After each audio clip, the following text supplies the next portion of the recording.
Senhoras e senhores, sejam muito bem-vindos a mais Skin the Game, programa da Nord para a gente falar sobre convicções de investimento. Hoje trago de volta aqui nosso amigo da casa, já que já viu várias vezes falar sobre vários assuntos, mas especificamente hoje, Paulo de Sora vai falar sobre Argentina, fazendo uma recapitulação aí que a gente conversou ali em maio, né? E hoje a gente vai trazer à tona tudo o que aconteceu de lá para cá, com uma vitória bastante importante agora do Milei, e eu vou contar aqui de tudo, a gente vai contar aqui sobre tudo que está acontecendo lá e também quais são as grandes oportunidades, né?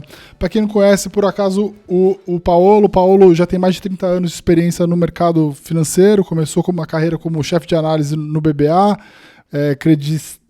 Creditanstalt. Isso, falei errado. Passou pelo Deutsche Bank, pelo Itaú BBA também, foi gestor de ações do M Safra. Em 2013 fundou a RPS Capital, onde lidera a gestão de equities no Brasil e também na estratégia Total Return. E tem hoje, né, um produto ali voltado, né, para Argentina, uma carteira de gestão de ativos com foco em Argentina, que pode ficar ali comprado, vendido, enfim, pode usar dos melhores artifícios da boa gestão para ganhar dinheiro com foco ali em Argentina. Paulo, em maio você veio aqui no Skin, né, e mostrou como que o Milei pegou a Argentina, uma situação bastante preocupante. E depois de várias reformas importantes, hoje a Argentina está passando por uma revolução que é tanto política quanto econômica. Como é que você faz esse paralelo, né? Como é que o Milei pegou a Argentina e como que ela está hoje? Breia, bom, obrigado por estar aqui de novo. Fazer um follow-up de um investimento é sempre difícil e é enriquecedor também para ver todo o processo, né, de como se cria uma tese, ela é questionada, aí depois você insiste na tese se a tua análise continuar indicando para isso, e foi isso que a gente fez e agora começou a funcionar. Cara, eu tenho uma coisa que eu acho mais importante de tudo. 90% do motivo pelo qual alguém tem que investir na Argentina é a história sociológica, né? Eu falei aqui a outra vez que eu tinha lido um livro que chamava The Fourth Turning, né? Que depois de 4 gerações de problema, enfim, de um desengano, a sociedade muda e pede uma mudança mais estrutural, e que a Argentina estava vivendo aquele momento, na minha opinião, com a eleição do Milei. E acabou de ter uma eleição que reforçou essa tese. E por que eu acho isso importante? Porque um país só vai sobreviver a um ajuste macroeconômico difícil de ser feito, e os políticos só vão sobreviver se a população tiver com os caras engajados, né? E eu acho que agora passou a segunda eleição onde o Milei foi reconduzido, vamos dizer assim, entre aspas, a continuar com o projeto de mudança macroeconômica. E qual foi esse? Foi um país que estava com inflação de 25% ao mês antes da eleição dele, um câmbio totalmente descontrolado, um câmbio paralelo com 150% de prêmio em relação ao câmbio oficial. As pessoas não carregavam mais dinheiro, uma recessão e principalmente esse desengano da sociedade. Que sociedade? Não a sociedade que nós falamos lá na Argentina, que é meio que a elite, os gestores, enfim, os consultores. Aquela sociedade da base mesmo, quem estava sofrendo mesmo com o desengano. E eu tinha pego um pouco esse feeling lá em 22, quando eu vou bastante para a Argentina, sentindo um pouco esses jovens, os jovens desenganados, sabe? O cara que se formou e não tem emprego e não tem perspectiva de ter emprego. E foram esses caras que votaram no Milei e que reforçaram o voto agora nessa eleição para deputado e senador. Então esse é o primeiro ponto. A sociedade está engajada com a mudança, sofreu 2 anos do ajuste macroeconômico, porque se ajuste macroeconômico fosse fácil de ser feito, todo mundo fazia, né? Então foi...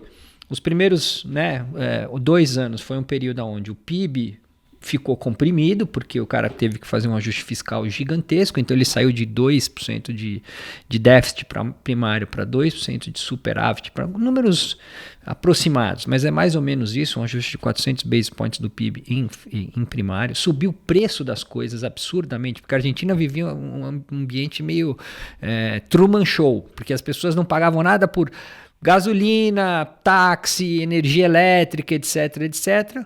Então era tudo subsidiado pelo governo. Então parecia que estava vivendo bem, mas era uma grande estagnação secular.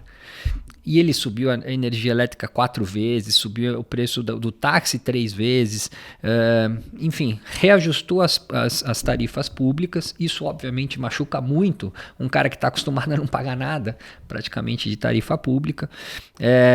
Então foi um período difícil esse início. Então muita discussão sobre pobreza, sobre a dificuldade dessa classe mais baixa de suportar esse ajuste. Ele fez alguns programas sociais para garantir o mínimo ali para as pessoas mais pobres. Inclusive os dados sobre, pelo menos os dados gerais sobre miséria, já estavam mostrando uma boa melhora ao longo desse ano. Inclusive a renda disponível também já estava melhorando, mas foi claramente um período muito difícil. E a dúvida que ficou era o que esse povo que sofreu com essa mudança vai fazer em termos políticos, porque a eleição da Argentina acontece a cada 2 anos. Tem uma eleição principal de presidente e no meio tem um midterm para o Congresso. E a sociedade reforçou a ideia de seguir nesse ajuste, né? Então isso foi muito importante. Eu estou investido na Argentina por causa disso, principalmente. Aí depois tem o fato do Milei ser um cara convicto no que ele está fazendo, ter a cartilha correta e talvez até agressiva demais. Um time de execução muito bom, que está se provando muito bom nessa turbulência bizarra que a gente viveu esse ano. Eles conseguiram manter o barco no rumo. Uma coisa nova que não tinha na época que a gente conversou e que veio e que é sim relevante, esse apoio americano em relação à política econômica lá, inclusive com os Estados Unidos dando quase um all-in ali na Argentina, comprando peso, abrindo uma linha de swap, motivando as empresas americanas, inclusive os bancos americanos, a irem para lá para criar um ambiente de crédito melhor na Argentina. E o grande calcanhar de Aquiles da Argentina, obviamente, é a questão do dólar e as reservas, né? Então parece que encaixou. Social, econômico, execução e agora um certo seguro americano que garante, pelo menos assim, num período de muita volatilidade, que o barco não saiu do prumo, né? É até importante colocar o pessoal que está nos ouvindo aí, nos assistindo, um pouco de contexto, né? O ano passado a Bolsa Argentina deu uma bela andada. E aí a gente fez aqui esse episódio em maio, né, falando sobre toda essa trajetória de como as coisas poderiam caminhar. E no meio do caminho a gente teve as eleições ali de Buenos Aires, que deu uma chacoalhada brutal aí de todo esse cenário. Talvez, eu acho que talvez seja importante colocar em contexto, né, como que isso refletiu nos preços e como rapidamente agora, como vocês estão chamando, o gatilho político que faltava, né, explicar o porquê que a tese voltou voltou para o trilho, vamos dizer assim, né, inicial, né? Aqui já cabe um pouco de discussão sobre gestão, ruído, sinal e como é difícil a vida de um gestor, de qualquer investidor lá que tem um skin on the game, né? Como é difícil. Então, assim, a minha cabeça era: a sociedade está engajada com a mudança, ela não ia ser fácil, mas eles tinham sofrido por tanto tempo que eles estavam realmente engajados com essa mudança. E aí veio essa eleição aí fatídica para deputado estadual na província de Buenos Aires, aonde o Milei perdeu, né? E o peronismo ganhou, e o Milei ficou bem abaixo daquilo que era a expectativa. E aí começou-se a discutir essa tal sociedade, se de fato estava engajada ou se já tinha se esgotado a paciência que o argentino tinha com a mudança. Eu conversei com muitos consultores, a gente tem 2 consultores que a gente usa lá, mensalmente, que ajuda a gente a entender a política, e todos eles falam: olha, essa eleição de Buenos Aires é uma eleição territorial, provincial. O eleitor que foi às urnas em setembro e votou pelo peronismo não estava num plebiscito macroeconômico. O cara estava decidindo quem ia cuidar ali da rua, quem ia cuidar ali das coisas regionais. E obviamente que o peronismo é violento nisso, porque os caras estão no poder há 100 anos. Então essa estrutura periférica dos municípios, dos vereadores, é dominado pelo peronismo. Ainda mais em Buenos Aires, que é um estado que recebe, não é um estado que faz, né? O Buenos Aires é um estado onde o estado é grande, onde, enfim, as outras províncias geram riqueza e é transferida para Buenos Aires que é a capital do país, então, e que não tem indústria, etc. e tal. Então, tem um viés ali, claramente um viés de Estado na província de Buenos Aires, e teve essa história estrutural do peronismo lá. Bom, mas o mercado leu aquilo como sendo um plebiscito macroeconômico, como se acabou, vai ter um impeachment do Milei. E eu falando com os consultores, eles falam, cara, eu não entendo nada de mercado, meu negócio é política, mas nós não enxergamos dessa forma. Nós estamos enxergando aqui, sim, que foi pior do que o esperado, tal. O peronismo foi mais aguerrido ali, colocou todo mundo na rua, inclusive história de dúvidas sobre os números da eleição, tal. Mas que outubro vai ser outra coisa. Em outubro, sim, que é para federal e para senador, ali a gente vai ver uma coisa mais nacional de todas as províncias, etc. E ali sim talvez seja um plebiscito. Cara, no meio do caminho a bolsa caiu 40%. A gente tinha começado o fundo em final de fevereiro, início de março.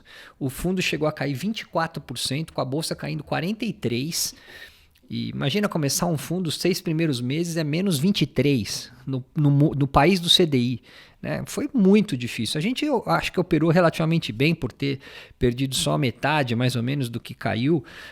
E aí tiveram várias coisas que a gente fez, gestão do net, do fundo, que a gente começou comprado, aí depois quando aumentou a vol, a gente baixou esse net do fundo para perto de 20, 25, tentou ali sobreviver. Mas assim, foi muito difícil, a gente seguiu, óbvio, porque a gente estava convicto que era ruído e não era sinal.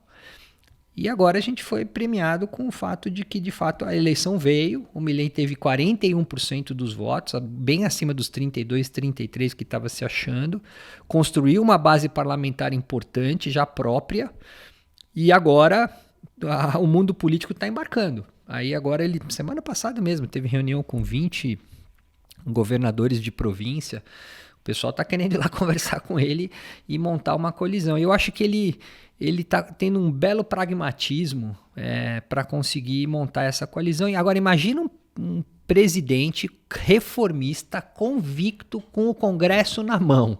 O que não é capaz de fazer? Eu acho que a gente vai ver vários trimestres de reformas estruturais acontecendo na Argentina, que já tem números relativamente organizados do ponto de vista macro e tal, e que esse é o grande fourth turning que eu estou falando aqui. E aí, provavelmente, daqui 2 anos, a economia já vai estar bem melhor. Se o meu cenário base estiver certo, ela já estava vindo bem. Não sei se você lembra, Breia, mas começou o ano com os economistas projetando crescimento de 6% para a Argentina esse ano. Vai fechar agora 3%. Ele perdeu 3% do PIB de crescimento por causa dessa vol política louca. E todo mundo travou investimento, pressão no câmbio, etc. e tal. Mas eu acho que passou agora essa turbulência, volta para o cenário anterior. E é capaz de a gente projetar 6% de crescimento de PIB para a Argentina no ano que vem.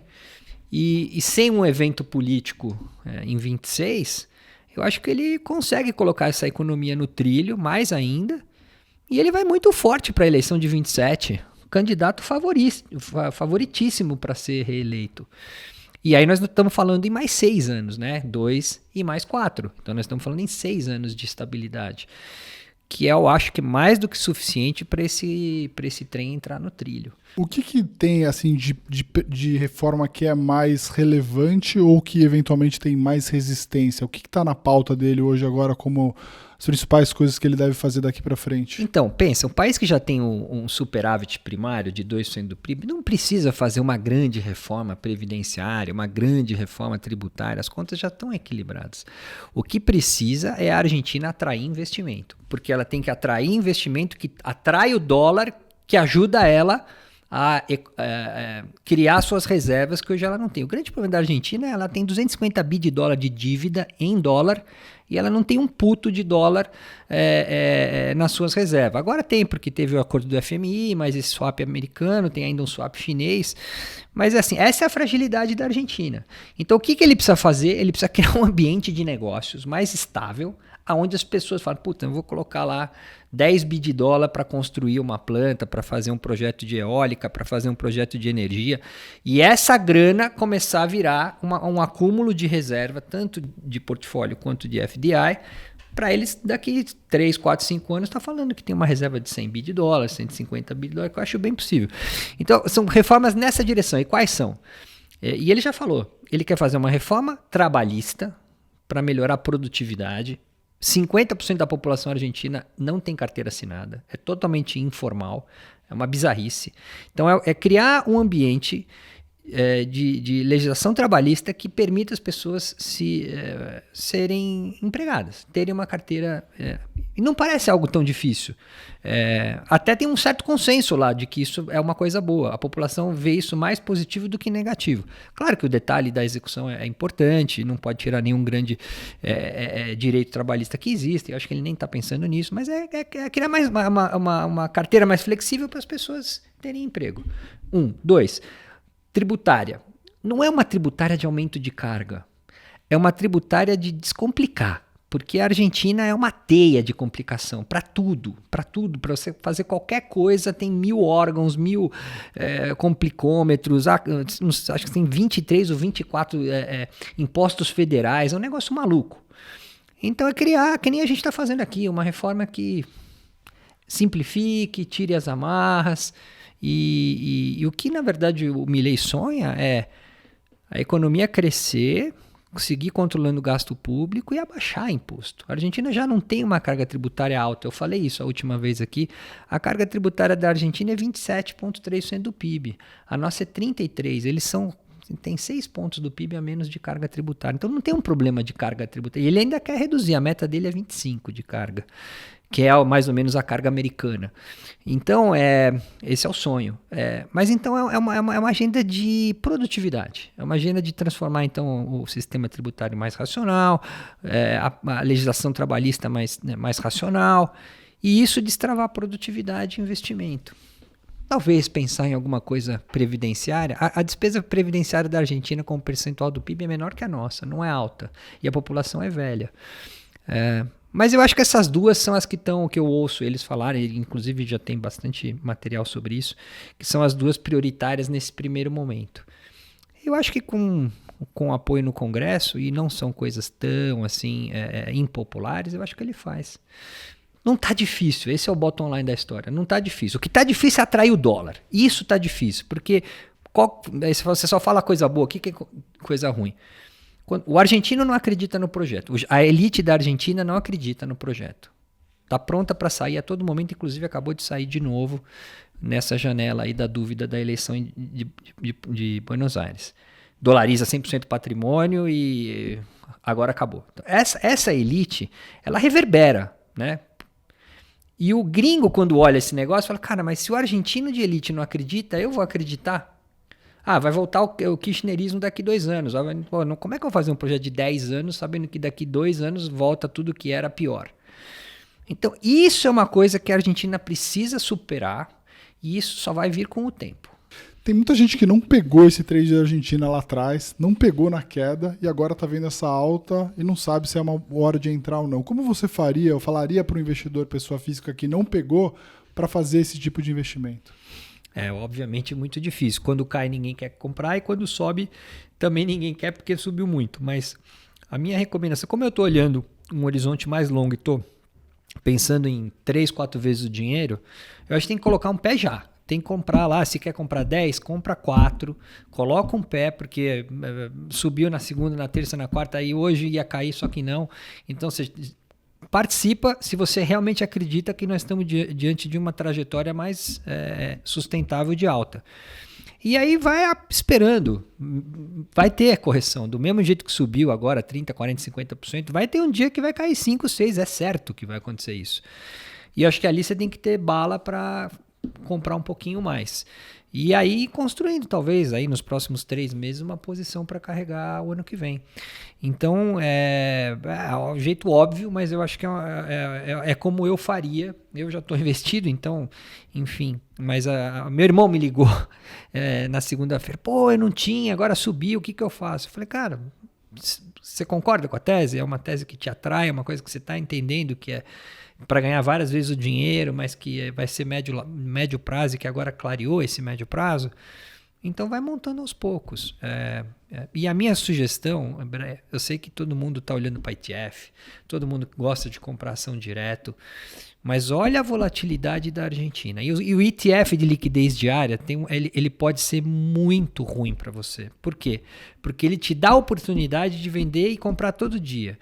E um negócio que tem esse nível de vol, a tendência de você estopar, vender porque caiu, é muito alta.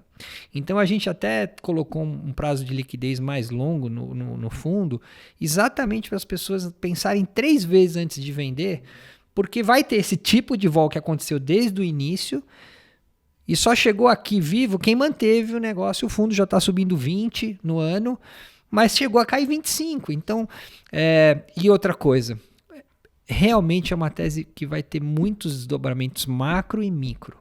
Eu acho difícil um investidor não profissional conseguir fazer uma boa leitura disso aí. A gente tem 6 pessoas na RPS só olhando para isso.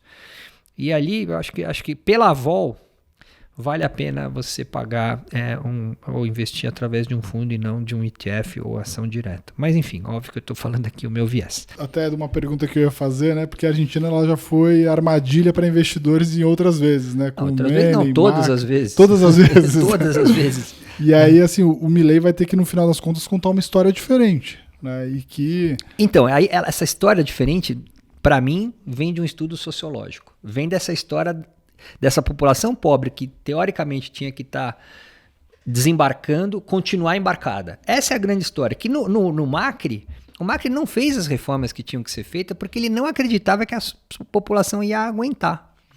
E talvez não aguentasse mesmo, porque depois do Macri teve uma derrocada, aquela, sabe, pá de cal. Já estava ruim, mas depois do Macri foi que a inflação foi para 25 ao mês, que o câmbio, né, descaralhou. Eu acho que ali foi a pá de cal para realmente virar o fourth turning, que eu tenho falado.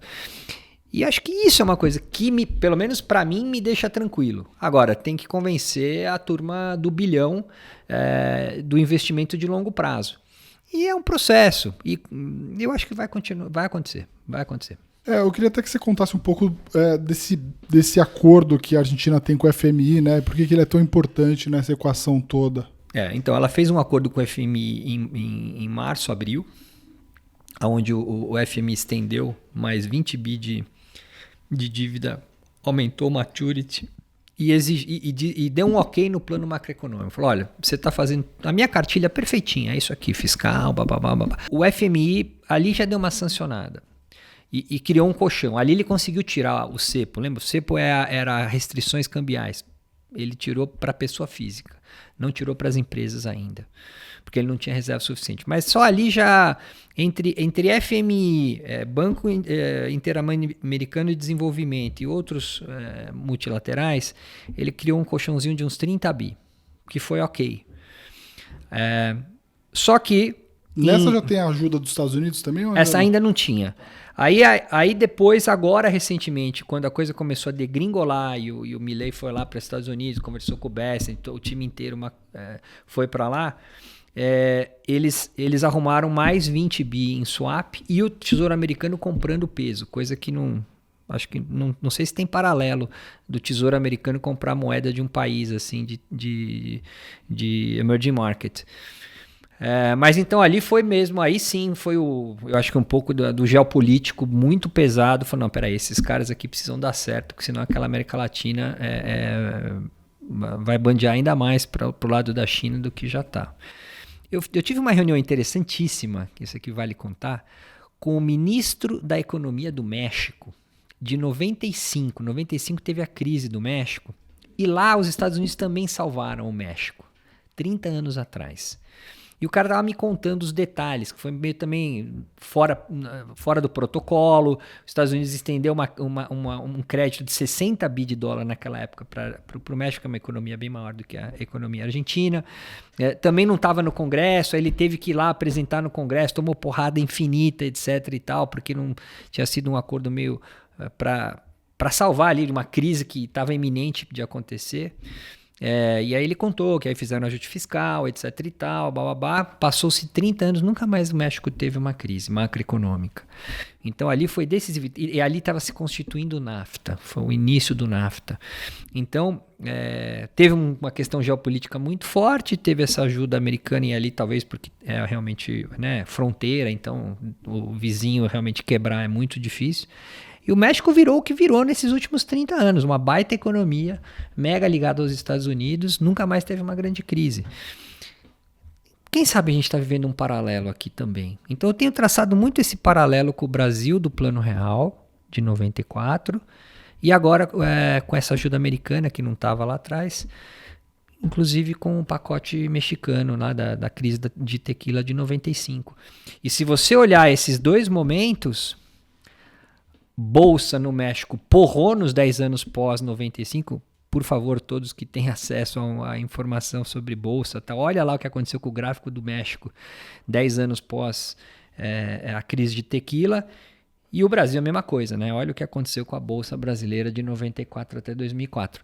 Esse é o paralelo que eu estou tentando instigar as pessoas a estudarem e pensarem um pouco. Você está falando, né? Se com 20 mais 10 bi, isso já foi bastante relevante para uma Argentina que tem um passivo aí de 250 bi, mais 20 bi do Trump, e a Argentina hoje, ou o Milei hoje, sendo quase que um ativo estratégico no Ocidente, né? Isso tende a dar muito mais reforço para a tese. Como é que você vê essa relação Trump-Milei? Muito forte. Para você ter uma ideia, o Jamie Dimon, que é o presidente do JP Morgan, faz 14 anos que ele não vem para o Brasil.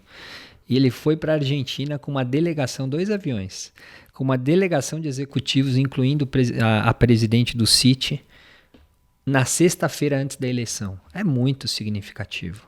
Na sexta-feira antes da eleição estava lá dois presidentes dos maiores bancos americanos para entender o que estava acontecendo lá, porque o Trump acho que está empurrando a ideia de se criar um pacote de financiamento privado para a Argentina. A Argentina tem vencimento de dívidas aí nos próximos anos, tanto dívidas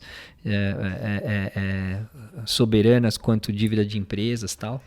E acho que está se querendo criar uma narrativa de investimento americano na Argentina. A Argentina tem terras raras, a Argentina tem energia barata, a Argentina tem uma agricultura potencial gigantesca, tem muitos atributos para atrair investimento. Tem um problema de câmbio e tem uma desorganização macroeconômica que está sendo arrumado. E acho que talvez os Estados Unidos tenham que entrar nessa dúvida do câmbio.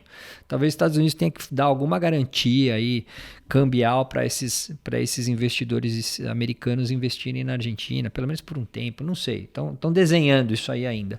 Mas o fato dos 2 presidentes mais importantes de banco americano estar lá 2 dias antes da eleição diz bastante coisa. Então acho que o alinhamento é total. E vamos ver se a Argentina aproveita essa janela. Eu acho que está tudo desenhado de novo para a gente estar falando de uma coisa um pouco mais duradoura do que foi nesses últimos 30 anos. Sim. Eu acho que tem um outro detalhe aí, acho que importante para a tese, né? Eu queria que você me corrigisse se eu estiver errado. Eu vi que o Milei ele foi eleito, né, com muita convicção, do jeito dele, né, de ser também às vezes muito duro ali nas palavras, né, muito direto e tudo mais. E eu acho que ele já teve, por um ou outro motivo, ele já bateu na parede em alguns assuntos. Então eu me parece que ele é um cara que aprendeu um pouco também a saber jogar o jogo político, né? A gente fica muito nessa discussão aí dos remédios amargos e tal, mas também num discurso que, né, dentro de um mundo mais polarizado, a pessoa precisa saber navegar melhor. Então, tem um plano econômico e político que está sendo conduzido, né, mas ele mesmo se envolveu aí em algumas polêmicas, até mesmo um escândalo, né, com aquela história de criptomoeda e tudo mais. Você acha que ele já aprendeu um pouco nessa trajetória? Me parece uma pessoa que está mais antenada de não correr o risco de pisar numa casca de banana? É difícil, né? Mas excelente pergunta, porque acho que aqui eu vou tentar desmistificar algumas coisas também.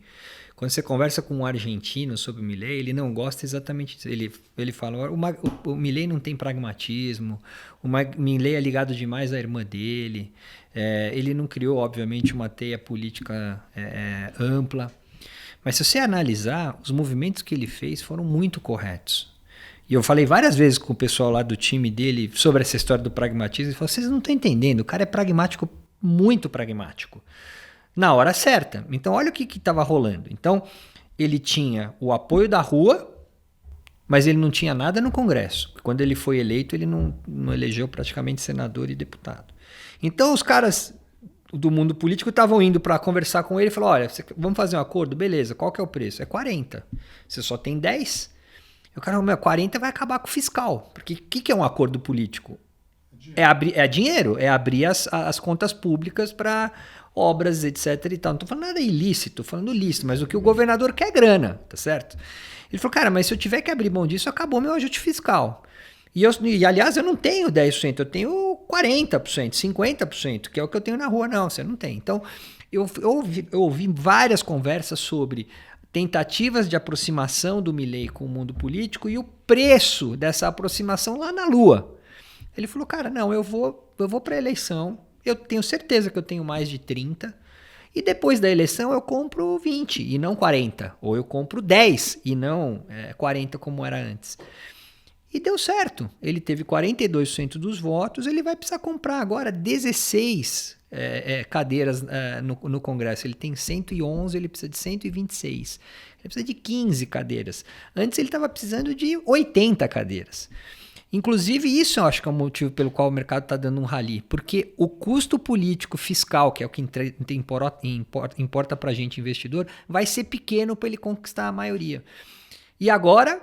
Aí sim, agora ele chamou todo mundo para conversar, inclusive esse fim de semana está tendo uma mudança de gabinete lá, que entraram 2 pessoas muito boas, inclusive o Macri elogiou o Santilli, que vai ser o cara que vai conduzir esses acordos políticos. Ele deu a caneta para o Caputo, que é o ministro da Fazenda, também sancionar esses acordos, então ele poderou o pessoal agora sim para fazer um acordo num nível de preço mais condizente. Então, tem pragmatismo, sim, na parte política. O cara não foi assim da cabeça dele, eu vou e vou bater na parede, como muita gente me falou nesses últimos 2-3 meses, que ele era uma besta política, que ele não sabia conduzir.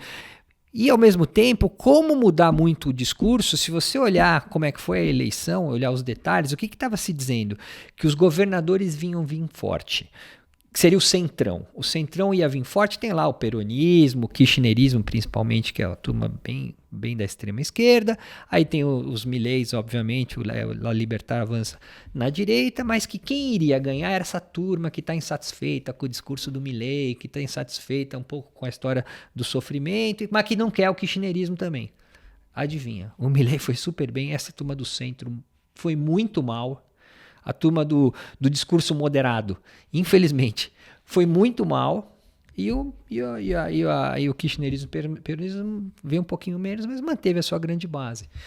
Então, também, se você vem com um discurso muito moderado, você não engaja, porque, no fundo, é isso que a gente está vivendo.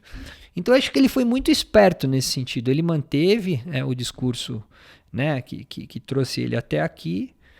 E agora, por trás, ali na questão política, sim, ele vai fazer um grande acordo. Já está bem encaminhado para isso. Então, assim, ele tem um pragmatismo econômico, com certeza. Tem algumas verdades que ele não abre mão. Eu acho que ele mostrou que tem pragmatismo político. Ele tem a questão da irmã dele, que eu não sei dizer. Enfim, parece uma coisa meio louca. Mas, de fato, tem. Isso é uma coisa que a gente vai ter que conviver. Gostemos ou não, a gente vai ter que conviver com isso. E tudo que se levantou sobre ele aí nesse período aí eleitoral, sobre corrupção, etc., cara, é banana que a esquerda joga, que quem é o oponente joga espertamente para sair. Então não teve nada muito relevante, viu, Breno? O negócio da criptomoeda, ele não ganhou nenhum tostão com isso, o país não perdeu nada com isso. E a corrupção que aconteceu ali, com inclusive um candidato que teve que sair, é um negócio que se levantou de 5 anos atrás. De uma relação do cara com o anarco-estado e tal, 5 anos atrás, não era nada presente. Mas enfim, período eleitoral tudo vira notícia. Então assim, eu não ponho a minha mão no fogo por ninguém, muito menos pelo Milei, mas eu acho que ele, enfim, está fazendo a coisa certa, está mostrando para mim um pragmatismo realmente importante e vai perseverar. O cara vai perseverar e eu acho que a sociedade argentina finalmente vai sair do buraco. Sim. Acho que existe até uma onda, né, em alguns países aqui da América Latina, até mesmo na Europa, a gente viu essa mudança. Será que essa é uma tendência que pode pegar aqui também no Brasil, né? Eu acho que dando certo a Argentina, isso pode respingar muito do que pode acontecer no Brasil também, né? Eu acho que pode, mas talvez não no tempo suficiente para a eleição do ano que vem. Acho que a eleição do ano que vem já é muito mais nossa aqui com o que está acontecendo com a gente e tal. Mas com certeza o Milei dar certo e a Argentina realmente prosperar de forma mais consistente tem uma externalidade para a América Latina inteira, né? Então, o que a gente sempre ouça, eu ouço, né? Os liberais. Quais são os exemplos de acerto dos liberais? É Coreia, é Singapura, os tigres asiáticos. Mas não dá para comparar, os caras têm outra cultura, têm outro regime político, têm outra sociedade. Vocês ficam querendo idealizar a Coreia no Brasil, isso nunca vai acontecer. Bom, se der certo na Argentina, que é nosso irmão vizinho, aí muda um pouco esse discurso de que o que deu certo na Ásia não vai dar certo aqui. Eu acho muito importante. E ainda bem que os Estados Unidos está ajudando, tal, porque eu acho que isso reverbera para toda a América Latina. Que já tem exemplos de coisas que foram feitas que deram certo, tipo Chile, tipo o Uruguai, mas são lugares muito pequenos, muito específicos, que viveram momentos muito específicos. Então, se Deus quiser, a Argentina vai dar certo na questão econômica e isso vai virar um exemplo para o Brasil. Mas, infelizmente, não para a eleição do ano que vem, porque a eleição do ano que vem já está decidida. É o Lula contra alguém, dependendo do que vai acontecer da economia brasileira daqui até outubro do ano que vem, que mais ou menos já está dado, né? Não tem muito o que a Argentina mudar, é absurdamente isso.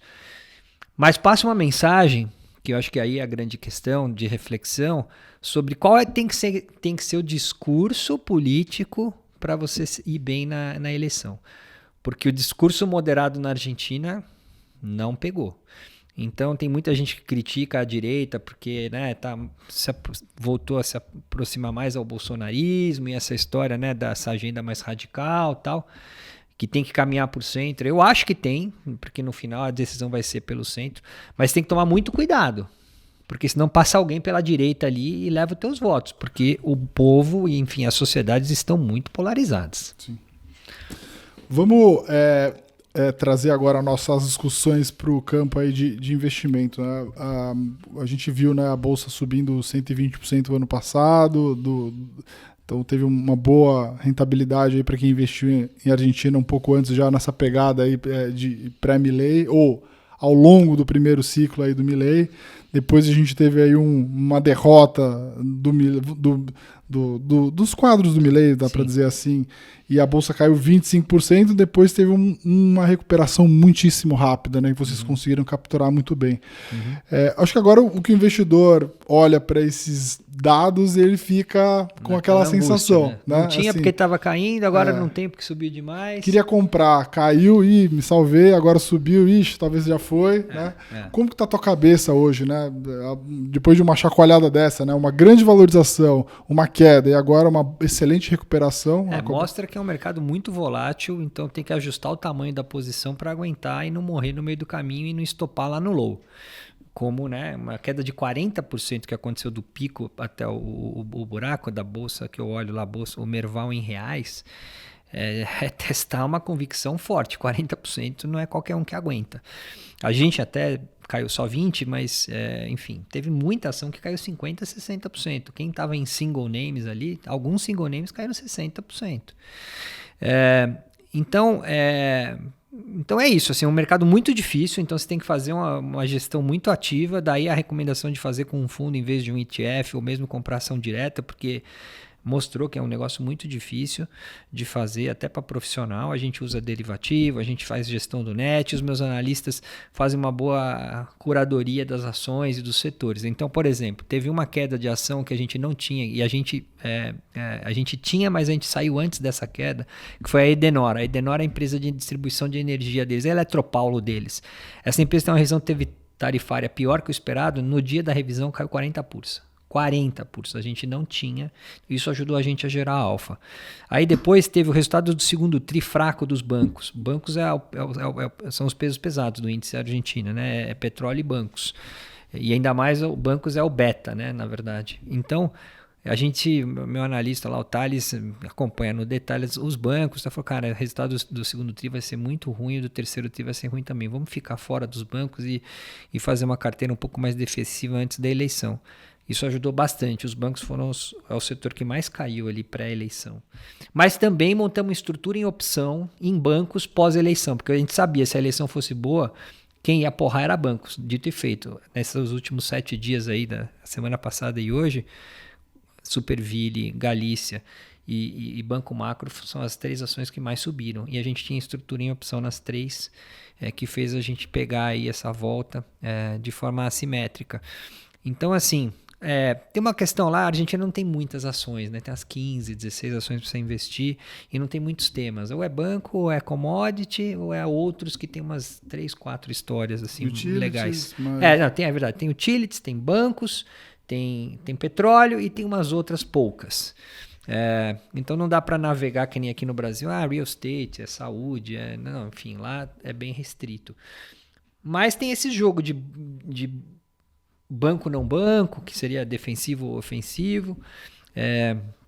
E agora a gente está com uma carteira que eu diria mais ofensiva. Assim. Então a gente montou posição em bancos e a maior posição que a gente tem hoje é Banco Macro, que acho que é o banco que vai ter o melhor resultado de segundo TRI, de terceiro TRI. A gente está montando uma posição em BBVA, que é o Banco BBVA Argentina. A gente tem uma posição importante em Bima, que é a B3 deles lá. Essa é a empresa que está mais se dando bem, porque essa volta toda que aconteceu no câmbio, nos títulos públicos, etc., foi fluxo na veia para a Bolsa, lá para a B3. Ela negocia 5 vezes PI para o ano que vem, a nossa Bolsa negocia a 12, e lá ainda está no início do mercado de capitais, a Bolsa lá pode crescer muito. Aliás, uma das coisas importantes, você me perguntou, né, o que fazer, então eu até desviei aqui o assunto, mas assim, o que eu acho? Investir aos poucos. Tentar entender se nós estamos falando de um trade ou de um investimento. Eu estou tentando convencer, até me convencer, porque eu sou trader, você me conhece muito bem. Mas eu estou tentando me convencer, através desse fundo que eu estou gerindo com cabeça de mais médio prazo, que a Argentina é o Brasil do Plano Real, o México da crise de tequila, é um negócio para carregar 10 anos. Claro que nós vamos acompanhar todo dia, mês a mês, o que está acontecendo, e se tiver um grande evento que mude essa tendência, nós vamos estar lá. Mas minha cabeça é uma cabeça para tentar colocar um dinheirinho para deixar lá por 2, 3 anos e ver o que acontece.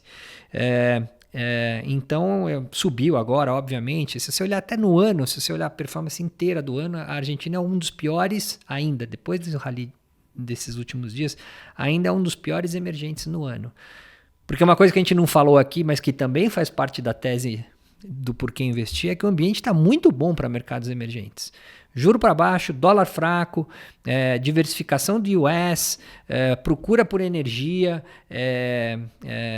tanto é que a Bolsa Brasileira está bem no ano. A Bolsa está subindo devagarzinho, né? O bull market menos comemorado da história. Então, assim, o ambiente internacional para emergentes, ainda mais emergentes alavancados, reforça ainda mais a tese de Argentina. Mas, enfim, eu acho que é uma coisa para a gente ir construindo aos poucos, ao longo desses próximos meses, para olhar até pelo menos 27, quando vai ter a próxima eleição. E o que eu posso dar de conforto no ano não é a bolsa que mais sobe, em emergentes muito pelo contrário, teria que subir acho mais uns 30% para bater a bolsa brasileira. O valuation de partida é muito descontado, então vamos lá, alguns números. Como eu falei, a B3 deles lá, que é a Bima, negocia 5 vezes PI para o ano que vem. A nossa negocia 12, lá vai crescer muito mais do que aqui por questões óbvias. O setor de utilities, a Pampa, que é a maior empresa de utilities da Argentina, negocia na nossa conta 4 vezes e meia EV/EBITDA para o ano que vem. Eletrobras e Eneva negociam a 8 vezes EV/EBITDA. É perto da metade do múltiplo, sendo que o setor de energia na Argentina é o Brasil da década de 90. Não tem nenhuma ANEEL ainda estabelecida lá, não tem nenhum ambiente regulatório consolidado. O país tem que investir no seu parque gerador, distribuidor e transmissor de energia, que nem o Brasil investiu dos 90 aos 2000. Então, parte de um múltiplo que é quase metade para um potencial crescimento que é múltiplas vezes maior. Aí você tem Setor de petróleo, os múltiplos são parecidos. A YPF negocia no mesmo múltiplo, mais ou menos da Petro. Tem uma empresa lá que é privada, que chama Vista, que negocia perto do múltiplo da Prio. Mas lá eles estão sentados numa reserva de petróleo maravilhosa na terra, barata de explorar, muito maior do que a reserva que as privadas brasileiras têm. E a YPF vai sim entrar na agenda de privatização. O Milei é mega privatista, vai privatizar o que der. E eu não duvido que role a privatização da YPF, que já tinha acontecido uma vez na época do Menem, que depois foi revertida no período da Cristina Kirchner. Mas eu acho que vai ser uma história para a gente contar. Não agora, mas talvez o ano que vem, se a YPF vai ou não vai ser privatizada. Então, é um setor que negocia mais ou menos no mesmo múltiplo, também com potencial de crescimento muito maior, com uma possibilidade de uma privatização. E aí tem outras histórias, acho que eu falei outra vez aqui, tem uma empresa de real estate lá, que é a mistura da Cirela com a Multiplan deles, que negocia, sei lá, $1.500 o metro quadrado dos shoppings e zero pela incorporadora. A maior incorporadora do país vem a zero para você se você comprar essa IRSA. E se você quiser comprar mais barato, tem a holding dela que chama Cresud, que é dona da IRSA e mais 650 mil hectares de terra no Brasil e na Argentina, através da Brasil Agro. Você compra essa Cresud pelo stake que ela tem na IRSA e leva essas fazendas 650 mil hectares de terra produtiva de graça. Então, assim, o argumento valuation de que a Bolsa Argentina ficou cara depois desse rally não se sustenta. Cada um faça a sua conta, pega lá o jeito que gosta de olhar, olha com carinho. Eu tenho convicção que o múltiplo de partida é muito baixo e o potencial de crescimento é gigantesco, porque é um país que ficou parado por 100 anos. Então, tem tudo para ser reconstruído lá. Então, nós vamos contar a história de crescimento na Argentina por múltiplos anos se o plano se sustentar. Você estava falando sobre ter um mercado de capitais mais forte, né? A gente conversou isso na última vez, né? Já tem algum sinal de que está tendo assim, alguma coisa lá, tanto para dívida quanto para... Teve alguns IPOs assim, pequenininho. Teve a concorrente dessa IRSA, que é uma empresa que chama AMSA, que fez um mini IPO local lá, mas sei lá, acho que foi $100 milhões ou menos. A gente não olhou. Está começando, mas ainda muito incipiente. Talvez tenha alguns follow-ons de empresas para levantar dinheiro, pode ter alguma privatização, mas ainda é muito incipiente.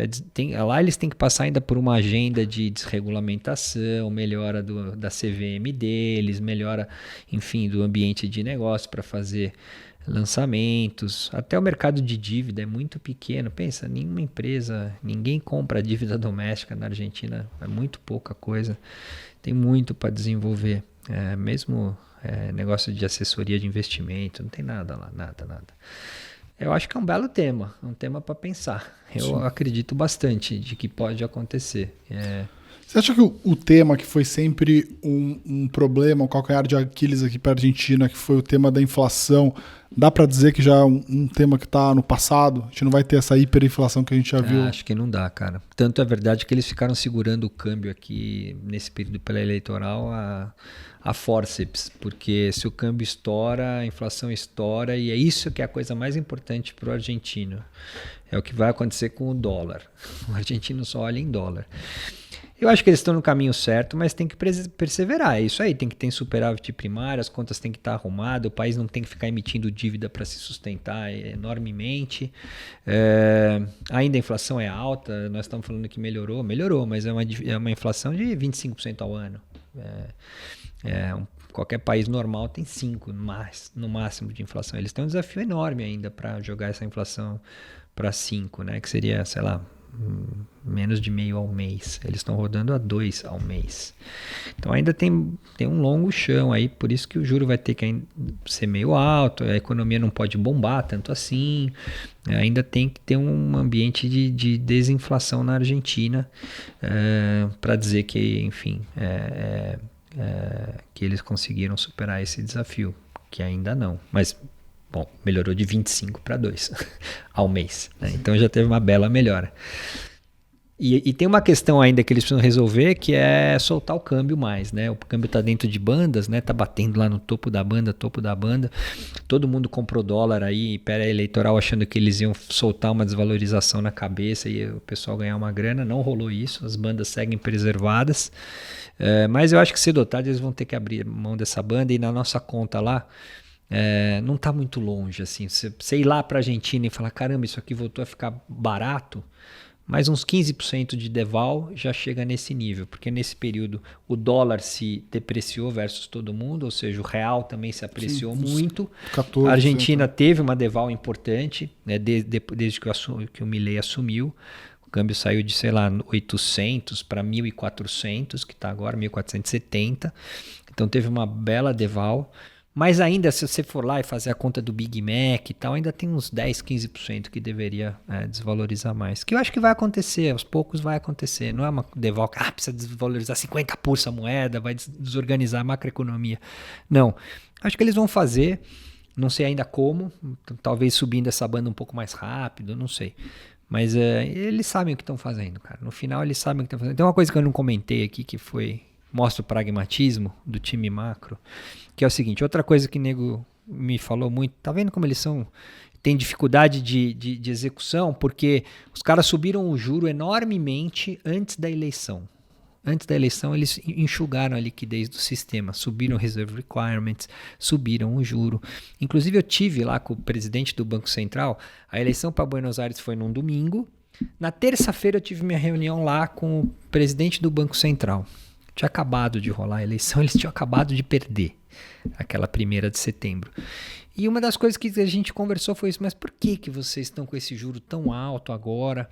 Por que vocês estão tirando essa liquidez, tirando os pesos da economia? Isso vai travar a economia, vai ser muito ruim para a eleição. Ele falou, cara, nós estamos aqui há muito tempo, nós estávamos aqui na época do Macri, nós vimos como o argentino se comporta, nós vimos como os bancos argentinos se comportam.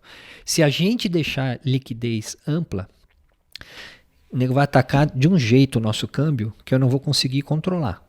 Então eu estou limpando a liquidez do sistema para não ter peso, para nego não atacar o dólar, não atacar a moeda. Dito e feito. Eu sei que vários bancos estavam com posição bem importante de short peso para pegar essa deval aí de 15, 20 que eles achavam que ia vir na cabeça e não veio. E quando eu estive lá, o cara até me mostrou assim, falou, tá vendo aqui, ó, nós estamos acompanhando a liquidez dos bancos, nós estamos acompanhando a solvência dos bancos, que é obviamente que a gente não quer nenhum banco quebrando aqui, mas nós estamos aqui fazendo essa conta aqui minuto a minuto, porque a gente sabe para onde eles vão se a gente deixar essa corda solta.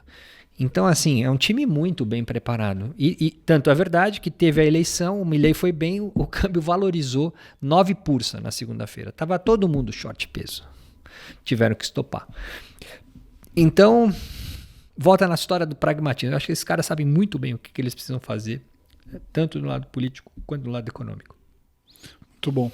É importante dizer também, né, a gente falou aqui sobre sizing, né, acho que um pouco da nossa cabeça aqui de investimento, até como a gente faz asset allocation, e como você falou sempre, né, é uma posição que é de longuíssimo prazo, que tem muita volatilidade, tem ainda bastante risco, né, até as coisas começarem a se encaixar e virar uma história mais clean. É importante você ir regulando o tamanho, né? Então, fazer uma posição em Argentina nesse momento é melhor que você faça, às vezes, devagar do que faça tudo de uma vez, né? Você até me contou como você pessoalmente fez, eu falei, pô, nota 10, é isso mesmo. Foi basicamente uma aplicação por mês nos últimos 6 meses, né? Então, peguei aí tanto momentos bons quanto ruins, mas na média deu para capturar um ganho bom, né? Eu acho que essa continua sendo a cabeça. Sim. Eu acho que dá tempo de a gente falar aqui sobre um case específico, né? Você falou aqui, en passant aqui de vários, mas talvez... Deixa eu fazer só um outro assunto que você não levantou, mas acho que é legal. Ter Brasil ou Argentina nos próximos 12 meses? O que vai ser melhor? Porque todo mundo deve estar se perguntando isso, né? Eu tenho convicção que vai ser Argentina, porque eu já fiz esse paralelo. Eu acho que o Milei é o Tarcísio eleito com o povo concordando com um grande ajuste fiscal. Nós não sabemos se o Tarcísio vai ser eleito, nem se ele vai ser candidato, muito mais se ele vai ser eleito. Eu até acho que hoje, infelizmente, o Lula, para nós aqui que vivemos de apetite a risco, a eleição do Lula acaba sendo ruim, mas eu acho que ele é favorito. Acho que os próximos 12 meses vão ser muito difíceis para navegar, porque vai ter muita avó, vai ter gente que vai saber mais, porque vai ter mais pesquisa do que a média, então vai se posicionar antes do que outros que não têm a mesma capacidade de entender o que está acontecendo de fato na política. Apesar de a gente viver agora um corte de juro no Brasil que vai ser legal, isso vai durar mais uns 3, 4, 5 meses, depois vai ser eleição. Vai ser uma eleição binária, vai ser 51-49, certeza, para um lado ou para o outro. Então vai ser muito difícil assim, para navegar. E eu vejo a Argentina o ano da recuperação pós-eleição. Acabou de ter a eleição, vai ter a recuperação pós-eleição. Então eu estou fazendo uma aposta de risco mais na Argentina, já estava, né? Mas agora eu reforcei, do que propriamente no Brasil. Acho que a gente vai viver um período bem volátil, assim, de Brasil, assim, com dificuldade. E eu infelizmente, eu tô mais pro Lula ganhar. Porque eu acho que a máquina tá com ele, o juro vai estar caindo, então a economia não vai estar mal. O Congresso, de alguma forma, deu para ele mais alguns pautas populistas para ele usar, né? Vale Gás, enfim. Agora a queda do imposto de renda para as pessoas de menor renda. Então isso tudo cria um ambiente muito favorável para ele. E até a parte geopolítica, vai fazer um acordo agora com os Estados Unidos, vai sair como um bom diplomata que fez o acordo com o Trump. Então eu acho que vai ficando difícil. E a direita meio dividida, né? Assim, tudo bem, eu acho que nem hora para anunciar ninguém, até porque agora seria só porrada. Mas fica essa dúvida, entendeu? Quem vai ser? Será que o Tarcísio vai abrir mão do certo pelo duvidoso? E nesse meio do caminho o cara vai indo lá. Então, e fora que 85% das vezes o incumbente ganha, né? É muito raro o incumbente perder, só quando acontece um Black Swan. Pode acontecer um Black Swan, com certeza, mas não acho que vai ser tão fácil assim pro Lula perder essa eleição, muito pelo contrário. Então, para mim, o meu dinheirinho de risco de bolsa, eu tenho obviamente posição no Total Return Long Short, assim, que a gente tem ido muito bem, inclusive, mas eu não vou ir de peito aberto para essa eleição nem a pau. E também para o investidor global, né, pensando numa ótica de você ter emergente, ele deve estar fazendo essa conta, né? Então, o investidor global emergente, o investidor global, ele tem dinheiro para o emergente, ele está vendo uma história aqui que é Brasil, que é ainda muito binária, e você tem uma história que é a Argentina, com, né, quem está governando, com o Congresso apoiando, com Trump apoiando com dinheiro, com uma história mais bem contada e ainda uma economia que tem um tamanho relevante. Tudo bem, a bolsa ainda é pequena, etc., mas isso por si só pode trazer um fluxo estrangeiro relevante. Não precisa muito, né, lá. É muito pouco que precisa. Mas, assim, o que eu vejo na questão fiscal brasileira é muito complicada, porque a gente vai ter que fazer reformas importantes numa sociedade que não sabe disso. Ninguém contou ainda que a gente está com um grande problema fiscal para a população de baixa renda, enfim, as pessoas que não têm muito conhecimento. Então, o presidente que for eleito vai ter que fazer um ajuste sem negociar com a sociedade, meio que um estelionato. O Milei falou que ele ia fazer. E por que ele falou? Porque todo mundo já sabia, assim, então não estava vivendo o pão que o diabo amassou, então estava fácil contar a realidade. Eu fico me perguntando se no Brasil dá para fazer um ajuste macroeconômico sem sofrimento, só de boa, sabe? Que nem alguns economistas falam, não, só desvincula saúde e educação, o juro já vai cair, aí as contas entram em trajetória de normalização. As nossas contas não mostram isso. Mostra que a gente tem que fazer sim um ajuste fiscal de pelo menos uns 200, 250 bases do PIB, numa sociedade que não está sofrendo e que nem sabe que precisa, entendeu? E da onde vai vir esse ajuste? Vai ser tirar benefícios, não tem como, por isso que é difícil de fazer. Então eu fico me perguntando isso, e a gente vai ter um encontro sério de contas em 2027. Todo mundo sabe que em 2027 acaba as despesas discricionárias no Brasil. Um grande ajuste vai ter que ser feito. Então, por tudo isso, eu tenho dúvidas se a gente vai conseguir fazer isso de boa, como alguns economistas que eu converso falam, que é só eleger o Tarcísio e a reforma já está feita. As nossas contas não mostram isso. Porque a gente vai ter 80% de dívida PIB, com o juro, vamos supor que o juro caia bastante, tá 7,50 hoje o juro real, que caia para 5, 8 vezes 5, 40, são 400 basis points do PIB que a gente gasta de despesa financeira. A gente parte de um déficit de meio, para estabilizar tem que ter um superávit, sei lá, de 2 e pouco. É bastante, cara, é muita coisa para uma sociedade que não está preparada para isso. Então, enfim, eu tenho um viés mais pessimista de Brasil, acho que por conta dessa parte fiscal. Então fica aqui a provocação de pegar um pedacinho da Bolsa Brasil que cada um tenha e quem sabe comprar um pedaço dele em Bolsa Argentina. Pô.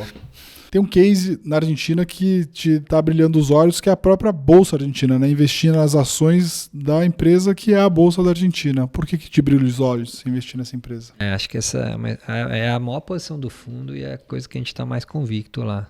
Tem a dificuldade que é uma ação que só trada na Argentina, então não tem ADR. Então a gente tem uma estrutura para fazer isso, tal, tem que ser um pouco mais sofisticado. Aqui vai a provocação de investir no nosso fundo e não direto na bolsa. Mas vamos lá. Bom, então essa história é bem legal. Lembra a nossa bolsa lá de trás, antes da fusão da BMF com a Bovespa. E então, assim, tem todo um crescimento de mercado de capitais que precisa acontecer lá, títulos privados, etc. Então, o potencial de crescimento é enorme. Eu fiz uma conta que é o valor do market cap dessa empresa, BIMA, dividido pelo PIB argentino. E fiz a mesma conta do nosso B3 com o nosso PIB. No mesmo ratio, essa bolsa teria que subir 10 vezes. Claro que eles estão 2 décadas para trás, mas é para onde pode ir. Só que no curto prazo, olha que interessante, essa empresa não tem dívida, né? A bolsa normalmente não tem dívida, ela está pagando dividendo de 10% ao ano, inclusive vai anunciar agora dividendo, então você tem uma proteção do dividend yield base de 10%, e no curtinho prazo, nesse resultado de terceiro TRI, que quase todas as empresas argentinas vão ir mal, porque teve essa travada de PIB por conta dessa vol política louca que aconteceu de março até agora, a economia saiu de crescimento de 6 para crescimento de 3, travou. Só que essa empresa está exatamente se beneficiando, porque teve muita vol de câmbio, teve muita vol de título público, o juro subiu e caiu, o volume que opera dentro na parte de renda fixa da BIMA bombou. Então ela vai ter o melhor resultado de terceiro e quarto TRI entre todas as empresas argentinas. Então você tem um earnings momento positivo, você tem 10% de dividend yield de base com potencial de crescimento e você tem ainda uma bolsa que negocia, que nem eu falei aqui, a 5 vezes PI para o ano que vem, metade da bolsa brasileira, até menos, só que com um potencial de médio e longo prazo, lá o que aconteceu com a B3 aí no período pós a eleição do Lula. Então, junta growth com valuation, com resultado de curto prazo, é tudo de bom. Hoje é a maior posição do fundo. É a maior posição, tem 23% do fundo investido nela. Muito bom. Paulo, eu queria te agradecer de novo pela aula. É sempre bom te ouvir aqui, tua visão privilegiada sobre... Quem me olha hoje, né, podia ter me olhado na sexta-feira anterior, aí, antes da eleição, que eu estava roxo, com o olho vermelho, cambaleando. Mas é uma tese. Ia morrer. É uma tese que tem todas as suas particularidades. Sem dúvida. Né? Mas eu gostei do que você falou, né? Assim, hoje, se fosse para apostar, né, Brasil ou Argentina, parece que a Argentina tem uma história aí mais limpa, né? E talvez com um cenário mais claro para o investidor, ainda num valuation pequeno, num valuation baixo, com um governo que está relativamente forte, com as medidas que devem ser feitas. Sim. E tem uma história por trás aí que é um investidor global procurando alternativas de emergentes, né? Tem um validador de toda essa tua tese aí, que é o Donald Trump, no final do dia está ajudando aí a Argentina de outra forma. E acho que ele tem também total interesse em continuar patrocinando teses que fazem frente à agenda americana, né? Então, para quem quiser entender mais sobre as teses lá da RPS, lá no site vocês conseguem também ver as cartas, né? Acabou de escrever a carta desse mês e acompanhar mais sobre a tese, que é uma tese que a gente gosta aqui. Eu mesmo gostei quando a gente conversou lá e sou investidor aí do fundo. Obrigado. É isso. Pessoal, queria agradecer de novo pela atenção de vocês. Esse aqui foi um programa especial, em cima da hora, logo pós-eleições, porque, de fato, é um assunto bem importante para a gente falar. Então, quero agradecer também ao Paulo aí pela disponibilidade de ter vindo aqui super rápido pós-eleições. E dizer que a gente está sempre aqui no nosso YouTube, a cada 15 dias, subindo sempre de terça-feira às 15 horas ou às 17 horas. E também estamos disponíveis lá no Spotify. Beleza? Obrigado e até a próxima. Um abraço.